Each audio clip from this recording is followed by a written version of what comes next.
Biomedical engineering in general as a discipline is inherently multidisciplinary. We use skills from engineering, we use skills from medicine, from science, etc. It had a thesis component and a industrial training requirement component. I think doing a thesis helps develop your skills as an engineer, and industrial training solidifies those skills in the workplace.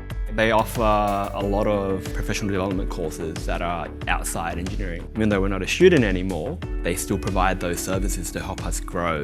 In addition, the Master of Engineering is provisionally accredited by Engineers Australia, so if you perhaps have come to Australia without an accredited degree, this is the pathway for you to reach accreditation. Most of the professors, they're very friendly and kindly, so they're very willing to let you into their lab or their project. In each course, there were different research projects. We ensure that we have industry relevancy as well as access to clinical experiences. To work with clinicians and to work on real patients. So it's a good choice to choose this program.